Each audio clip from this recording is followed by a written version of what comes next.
Hello and welcome. If you're new here, I'm Kate and I spend my time exploring the fascinating world of the Bronte family, their lives and their writing, and the places that shaped them.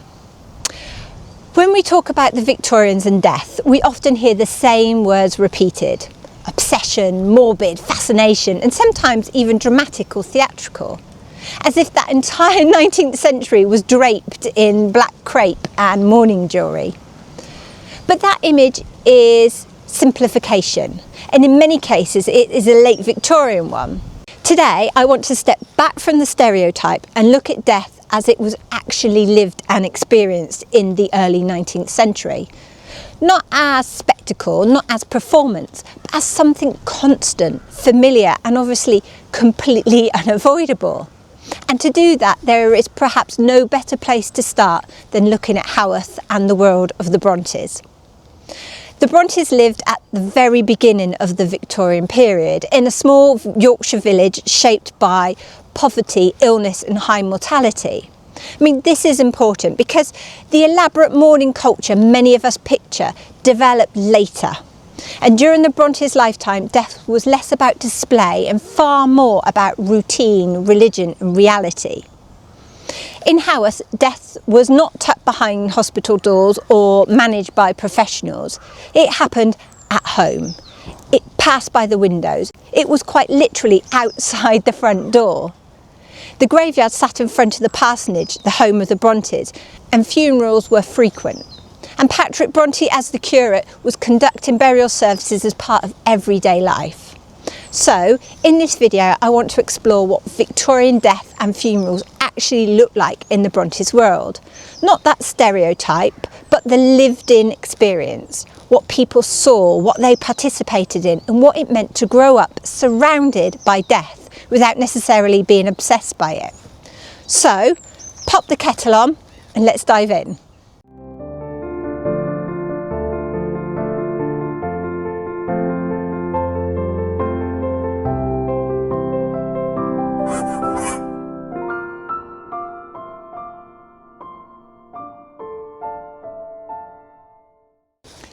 It is very spring-like today. We have some beautiful snowdrops here, but the wind is quite chilly, so I've had to wrap up warm. I wanted to pretend it was spring and not wear a hat and gloves, but I'm afraid the reality is it is still not there yet. But I keep hoping, please arrive soon, spring. We are more than ready for a bit of warmth on our backs. Just a little way off yet. Even the daffodils are not out properly, so that should tell us we're not there yet.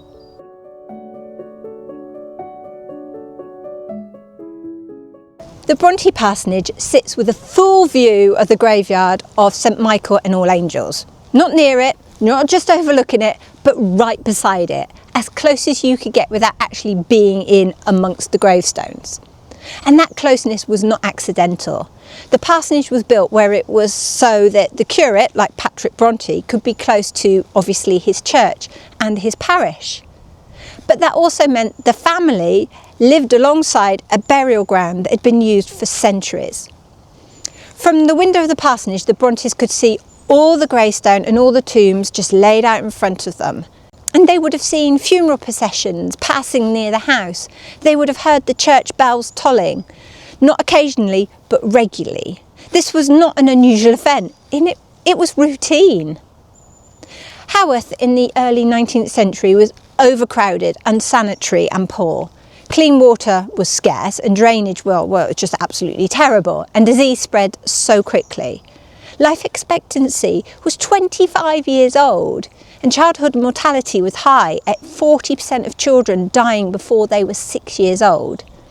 Illnesses such as TB, cholera and all those other nasty ones spread fast. Death was not shocking, it was expected. That doesn't mean it was not painful or deeply felt, but it was not hidden. Everyone who died was buried. I mean, cremation was just not practiced back then, so space in the graveyard was limited. Yet burials continued year after year, and as a result, graves were reused and family members were buried together with coffins placed above each other. And in some cases, graves were layered many deep. This was common practice, not negligence, and it happened in churchyards across Britain. In a 10-year period between 1840 and 1850, over 1,300 burials were recorded in Haworth graveyard. Across its long history, it's estimated that between 40 and 42,000 people were buried there. I mean, that works out that Paul Patrick was taking an average of 2 funerals a week. I mean, that number is difficult to take in until you remember how small Haworth actually was. The population around that time was only 6,300. I mean, this means that for the Brontes, death was not an abstract idea. It was visible in the landscape. It shaped the ground itself. And then there's Patrick Bronte's role with all of this. Patrick was not only living beside the graveyard, he was responsible for many of the burials that actually took place within it. Parish records suggest he baptised nearly 300 people a year, and with mortality in the parish so high, he would have conducted more than 100 funerals annually.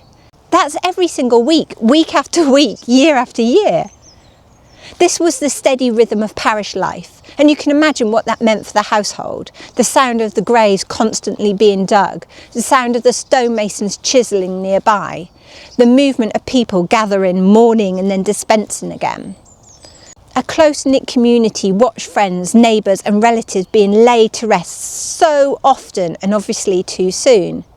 And for the Bronte children growing up with this environment, death was not something distant or extraordinary. It was woven into their daily lives, seen from the windows, heard in the bells, felt in the comings and goings of the village.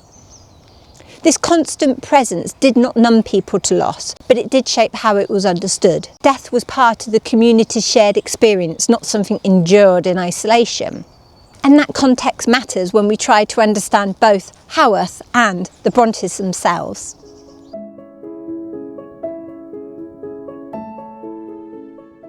So this is where we need to be careful with how we talk about the Victorians. They did not obsess over death in the way that the word suggests today. Obsession implies fascination or indulgence, and for most people in the early 19th century, death was neither. It was practical, it was expected, it was part of life. Illness, accidents and obviously epidemics were common. Medical care was limited. Death could arrive suddenly and without warning. Preparing for it was not theatrical, it was sensible. Ritual played an important role. Funeral rites, prayers and customs provided structure at a time when medicine offered very few answers. Ritual did not make death dramatic, it made it manageable. And most people died at home, not because it was romantic, but because there was just no hospitals in that modern sense. When someone became seriously ill, they remained where they were. And when they died, the body usually stayed in the house until burial. But that did not look the same in every household in Haworth, because Haworth was overcrowded and many families lived in extremely small cottages, sometimes with multiple family members sharing just one single room. In those conditions, laying out a body at home was not always practical. The parish established a morgue on Main Street near the church to provide a place where bodies could be kept before burial. Local tradition also holds that when space was limited, bodies, oh you'll love this, bodies were sometimes stored temporarily though in the cellar of the King's Arms on Main Street. I mean, that poor barmaid finding that when she went down into the cellar. What we can say with certainty is that the King's Arm, as well as all the other pubs in Haworth, were regularly used after funerals for gatherings and funeral feasts. Even after Emily Bronte's funeral in 1848, there was a gathering at the King's Arms, bringing her family and the community together. So, while death was visible and communal, it was also managed according to space and circumstances. Children were not sheltered from any of this. They saw illness, they attended funerals, they understood from an early age that life could be short. Death was not mysterious or hidden away. And in a small, close-knit village like Haworth, loss was shared. News travelled quickly, everyone knew who was ill, and everyone knew when the church bell tolled for someone they recognised. The same people stood at these gravesides again and again, and sometimes far too often. And when we look back, this familiarity can feel heavy, but for those living at the time, it didn't mean that they were consumed by death. They worked, they laughed, they quarrelled, they fell in love, they raised children, and they planned for the future, all whilst knowing that mortality was close. It is not that death dominated life, it is that life and death existed side by side.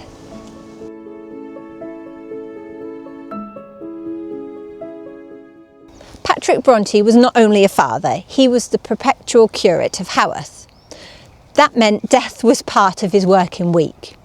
And under the rites of the Church of England, he followed the burial service set out in the Book of Common Prayer. The words were fixed and very familiar.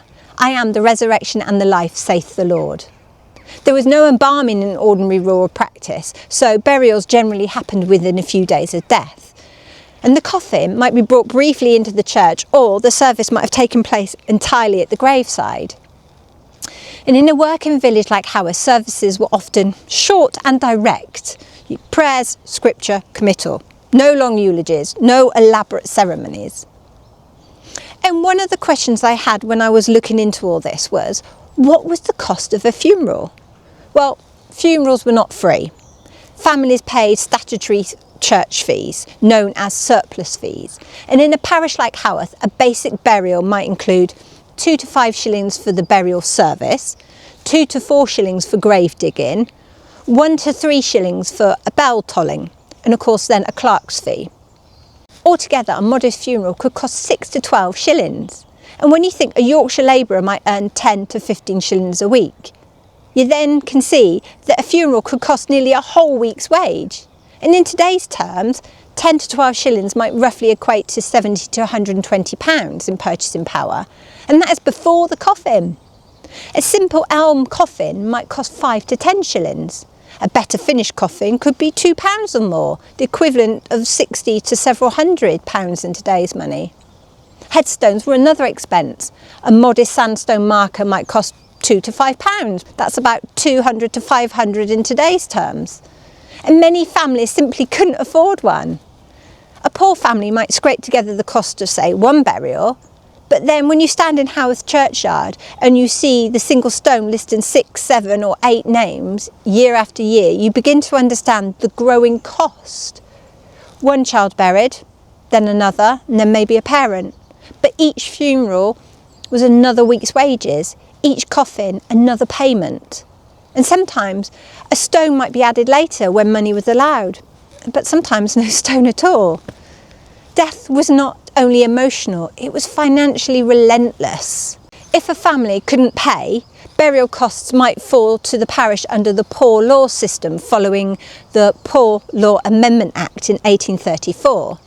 These were the simplest burials possible. But Patrick, he would stand at the graveside whether the coffin was polished or plain, whether the grave had a stone or not. He was paid for each service, but he was also burying neighbours, parishioners and often children that he'd only just baptised earlier in the year. The Bronte children would have heard the church bell toll, and they knew what that meant. Burial rites, mourning, customs and language of scripture were not distant or abstract in the parsonage. They were woven into everyday life.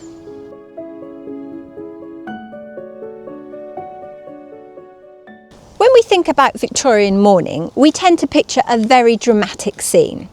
Everyone dressed in black, heavy veils, black horses with enormous feathers, flowers everywhere. Some of that is true, but some of it is later myth, and some of it simply depended on how much money you had, as you can imagine. People absolutely wore black in the Brontes' lifetime, but the very strict mourning rules that we often hear about, which is 2 full years in black crape, carefully staged, half mourning in lilac and grey, really became formalised later in the century, especially after the death of Queen Victoria's husband, Prince Albert, in 1861. When the Brontes were young, mourning was observed, but more practically. I mean, if you could afford black clothing, great, you wore it. if you couldn't, you wore the darkest dress that you had. And a widow might remain in black for, say, a year or two, and for a child or a parent, perhaps months rather than years. But in a working village like Haworth, survival mattered more than fashion etiquette. And then there is that mourning jewellery. This is something we know the Brontës had, and pieces have survived. Locks of hair were kept, and hair was woven into brooches and bracelets. And it sounds strange to us now, but at the time it was deeply intimate. Hair does not decay in the way obviously the body does, and it endures. And at a time when photography was only just emerging and certainly not something ordinary working families could afford, sometimes the only way to remember someone was to sort of hold on to that little piece of them.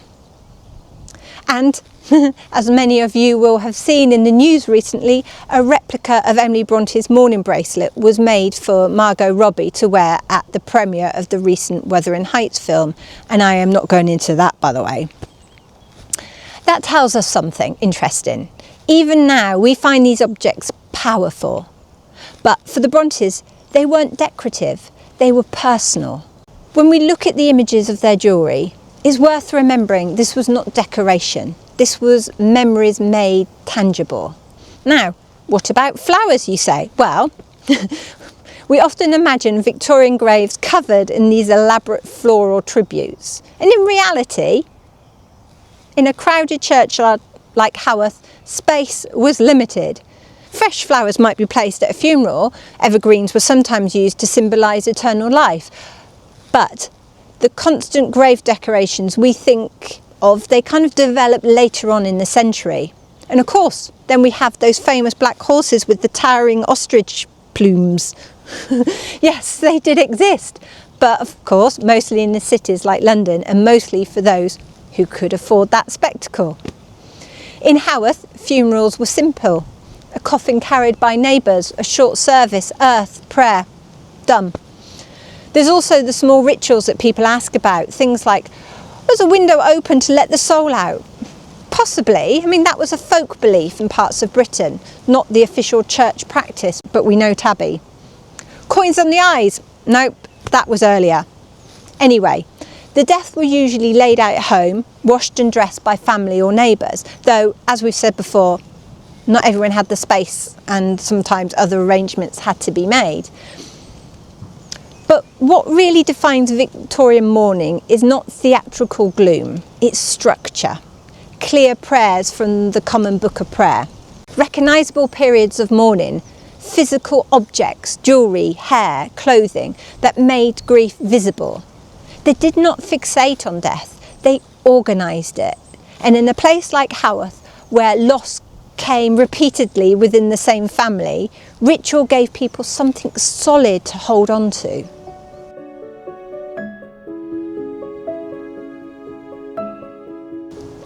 By the 1840s, Haworth graveyard was dangerously overcrowded.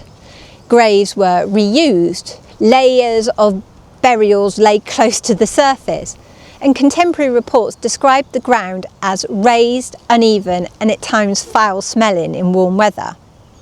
This was not unusual in industrial growing parishes, but in Haworth, the geography of it all made it worse. The village sits on a slope. Water ran down from the moors above, filtered through the graveyard soil and fed the pumps and wells below, which means the same ground that held decomposing bodies was also part of the village's water system.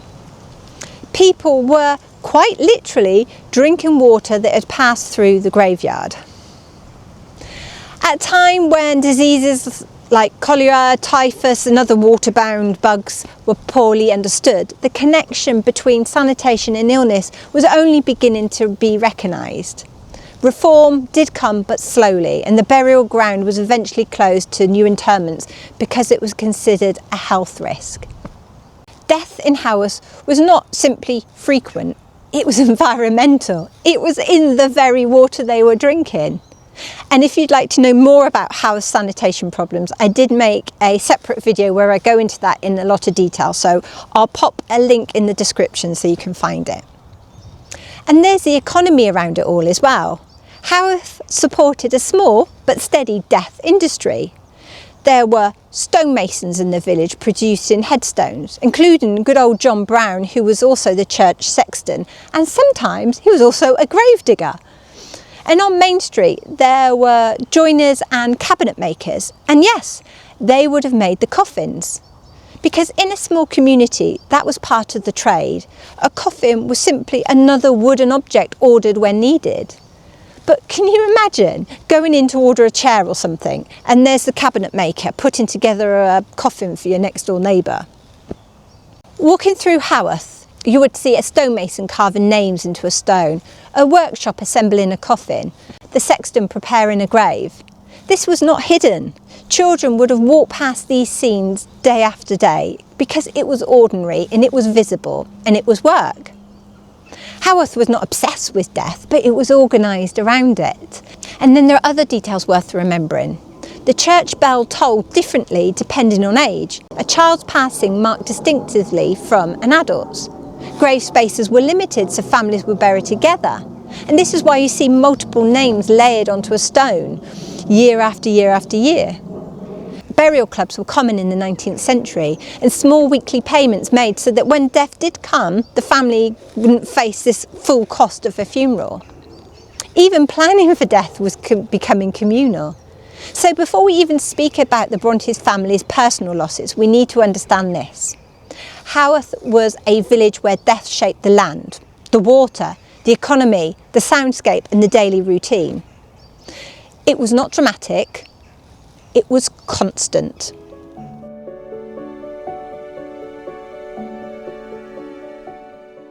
We can't talk about Haworth and death without turning to the Brontes novels, because death is everywhere in their work, not as spectacles, not as melodrama, but as certainty. The question is not whether death appears in their writing. It does, constantly. The question is why?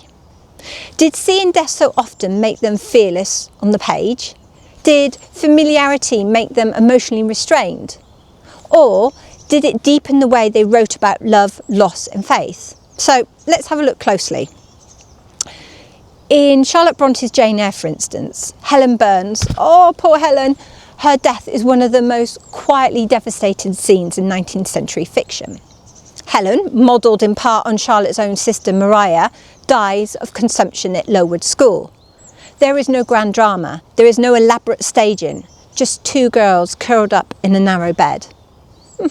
Helen says, "I am very happy, Jane, and when you hear that I am dead, you must be sure and not grieve. There is nothing to grieve about." Oh, and then we shall meet again. This is not hysteria, it's faith. Helen's calm certainty reflects Anglican belief, the same theology preached in Haworth Church from the Book of Common Prayer. Resurrection is assumed, reunion is promised. Charlotte's watched her sisters die. She had heard those burial words spoken repeatedly by her father. And Helen's death reads not only like imagination, but memory shaped by repetition. Later in Jane Eyre, death again appears without spectacle. Mr. Rochester's wife dies in a fire that she set. The language is dramatic, yes, but the treatment is direct. Death resolves the moral and legal impossibility of the plot. It is structural, not indulgent. And Charlotte does not linger sentimentally, she moves forward. If Charlotte writes death with restraint, then Emily writes it with intensity in Wuthering Heights. Catherine Earnshaw's decline is physical and psychological. She says, "I wish I were a girl again, half savage and hardy and free." And of course, most famously, "Whatever our souls are made of, his and mine are the same." I mean, this line is often lifted as romance, but it sits inside a novel saturated with mortality.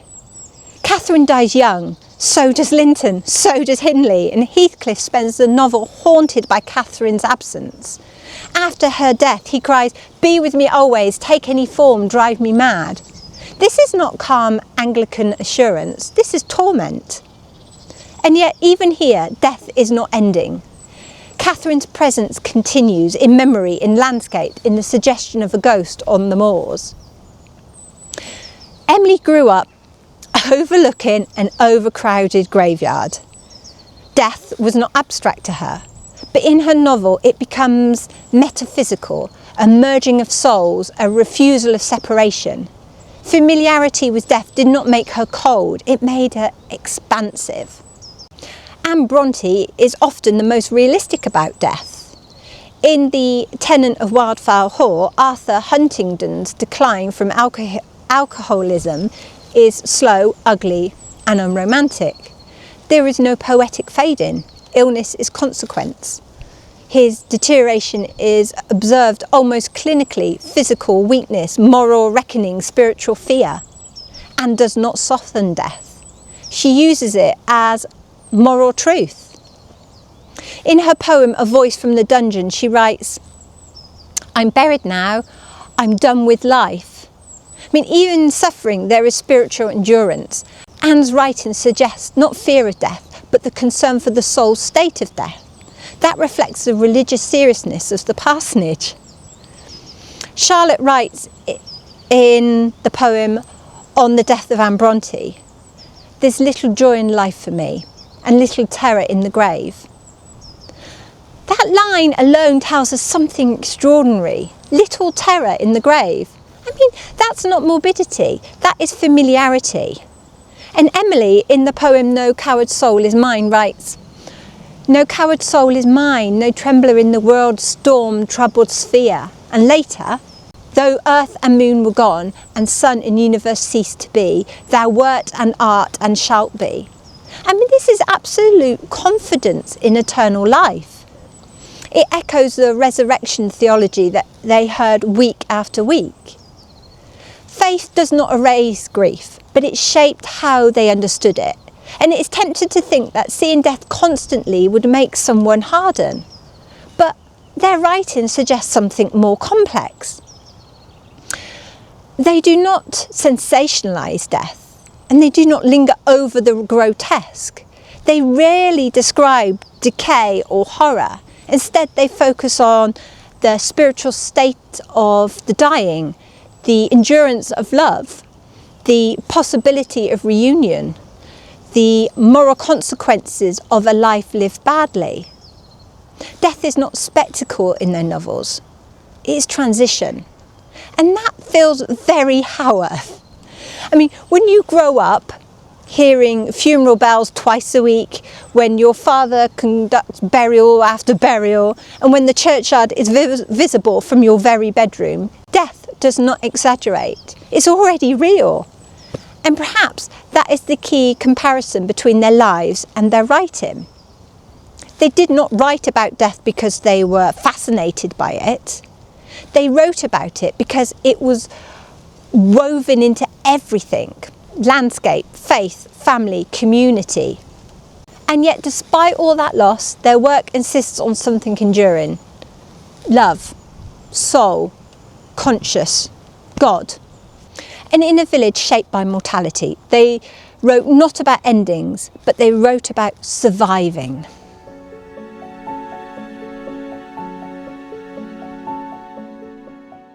When people come into St Michael and All Angels Church in Haworth, they naturally look for the Brontes, and most of them assume there is something grand and dramatic. There isn't. There is a simple memorial stone on a wall to mark the lives of this remarkable family. The first Bronte to be laid to rest in the family vault was Maria, mother of the famous siblings, and that was in 1821. But little did Patrick know that by 1855, only 34 years later, all his beloved family would be gone. And by the time Patrick died in 1861, everything had changed. The 1850 sanitary report had recommended that the church vault be sealed to protect the village. Patrick, wanting to be with his family after death, applied for permission to be buried in the family vault, and he was granted it. He was also aware that the graves would be sealed under layers of ash and concrete, and he accepted this because he would be with his family in the afterlife, and that was what truly mattered to him. I mean, today there is no access at all to the vault. The entrance has long since been forgotten or just simply built over, but the family is there, together. Well, nearly all together. I'll explain that in a minute. There are 2 stones inside the church, which can be confusing. One is carved into a pillar, and it reads, "The Bronte family vault is situated below this pillar, near to the place where the Brontes' pew stood in the old church. The following members of the family were buried here: Maria and Patrick, Maria, Elizabeth, Branwell, Emily, Jane, Charlotte." That stone marks the area of the vault, but it can be confusing because the vault itself lies just a bit further out, roughly near where the piano now sits. In the old church building, before it was rebuilt, the vault was closer to the wall, not in the middle of the path as it does feel now. Then there is the memorial tablet in the Bronte Memorial Chapel, which has all the family names on it. This is the stone that sat on the wall above the vault in the old church. And if you notice, there is a nice big crack in the stone, and I was told it happened when the stone was being relocated during the rebuild. I mean, can you imagine that poor person who was responsible for shifting it? He must have felt dreadful when it happened. Something that always makes me feel close to the Brontes is the walk. From the parsonage, the family would leave through a gate at the end of the front garden and follow this narrow path between the graves straight to the church. I mean, that path is kind of no longer there, but visitors still trace that line today to see the view the sisters would have had from the parsonage to the church, and obviously the church to the parsonage. I mean, there is a small stone in the wall which marks where that gate once stood. I mean, that short walk held everything: baptisms, funerals, weddings, and eventually the Brontes' final journey. Knowing they walk that path day in and day out makes me feel as if I'm really walking in their footsteps. So let's look at the funeral of the Brontes themselves. Branwell. He died on the 24th of September 1848 and was buried 4 days later. And Patrick didn't take the service himself, that would have been too much. Instead, he handed it to his old friend and Branwell's godfather, the Reverend William Morgan. He conducted the burial. On the 28th of September, Branwell's coffin was carried that very short distance from the parsonage to the church and was placed in the family vault beside his mother and his 2 older sisters, who had died not long after his mother. John Brown, the sexton and friend to Branwell, had the job of adding his name to the family monument. I mean, that must have been so hard for him. I mean, 4 days from death to burial was normal back then, but it feels quite incredibly quick to us now. Emily died on the 19th of December 1848 and was buried 3 days later. This time, Patrick didn't send for Reverend Morgan. He entrusted the service to his curate, Arthur Bell Nichols. The funeral was simple and quiet, and as I'm sure Emily would have wanted. The small procession was led by Patrick, mourning his beloved daughter, and beside him walked Keeper, Emily's faithful dog. Charlotte and Anne followed, then Tabby and Martha. And Charlotte later remembered with a kind of sad pride that Keeper followed the coffin to the vault, lay in the family pew during the service, and afterwards took up his place outside Emily's bedroom door, howling for days. There is something about that image that feels more powerful than any grand description ever could.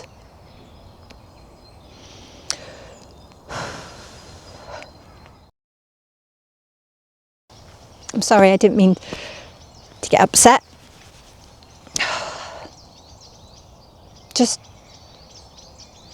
It's thinking about Keeper that did it for me. Can you imagine that poor dog not understanding where his owner had gone? It just breaks my heart. The whole thing does, when you just think about the family, one after the other. It must have been awful. But it's how it was then, and I know that. But for some reason today it seems to be really hitting me. Sorry. Anne became ill the following spring, and Charlotte, along with their friend Ellen Nussey, took her, on Anne's request, to Scarborough in the hope that sea air might help her recover. It didn't. Anne died on the 28th of May 1849 and was buried 2 days later. There was an added sorrow to this as well.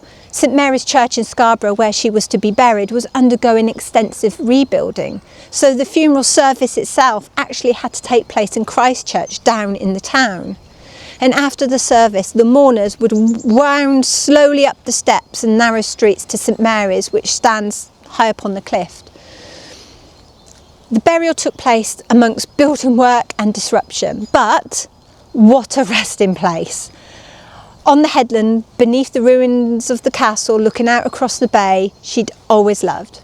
Anne Brontë was finally laid to rest. Anne still lies there now, but her name was added to the family memorial stone in Haworth, so she could be remembered in her home village too.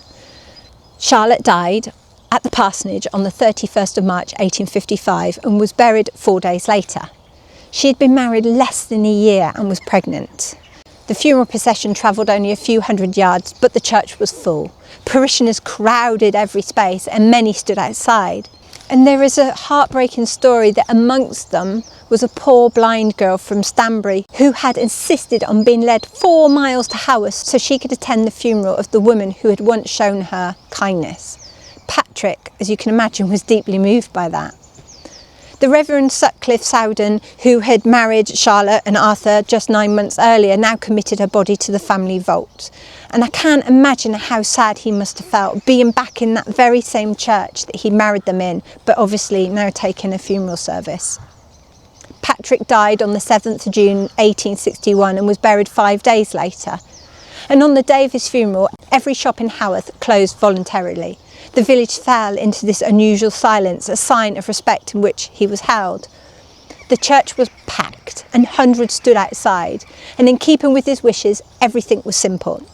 No passing bells, no psalms, no display, calm and quiet, like the man himself. Arthur arranged it all quietly and with respect, for he'd grown fond of the old man. The coffin was carried from the parsonage to the church by 6 of Patrick's closest friends and neighbours, all clergymen, and the burial service was led jointly by Dr. Burnet of Bradford and William Cartman. Patrick was the last to be placed in the vault before it was sealed. When you stand there now near that pillar and you look forward where the piano sits, you're standing above them, beneath ash, beneath concrete, beneath the rebuilt church. And yet, the parsonage is still only a few steps away, and it's still just a short walk from home to church. And somehow, that feels exactly right.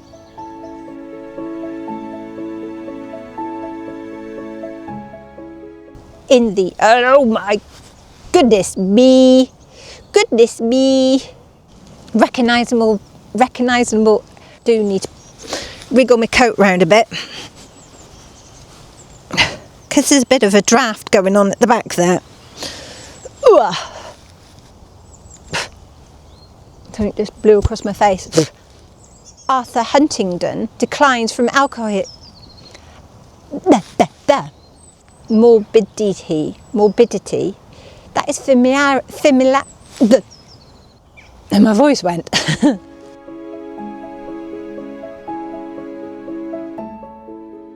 So, were the Victorians obsessed with death? Perhaps a better question is whether we are uncomfortable with how close death was to their lives. For the Brontes, death was not a curiosity, it was not a performance, it was a constant companion. They lived beside it, they worked among it, they wrote with an understanding that life was fragile, uncertain and often short. That knowledge did not make them morbid, it made them honest. And when we look at the family vault in Haworth, the walk from the parsonage and obviously the funerals of each of the Brontes, that honesty is clear. The vault is sealed, the entrance long forgotten, but inside are the lives and the stories of a family who knew loss intimately. Maria the first to be laid there, then her children, Patrick last, all together, or nearly all together, beneath the church, under the ash, under the concrete, but still very much present in the memory of Haworth. The walk from the parsonage to the church, once traced daily by the Brontes, remains etched into the village. Standing in Haworth today, it's easy to romanticise the setting. The beautiful moors, the stunning parsonage, the stories. The Brontes didn't just see the moors, they also saw gravestones. They didn't write without understanding fragility and loss. Perhaps that is what gives their writing its power, not obsession, not acceptance, not fascination, but familiarity. Death was part of life, and life, for all its hardship, was still worth living, writing about, and of course, remembering. So thank you for watching today. And like I say every week, if you like this video, please do the likey, subscribey, hypey thingy, because it really does help me out and it lets YouTube know that you guys want to watch more Bronte content.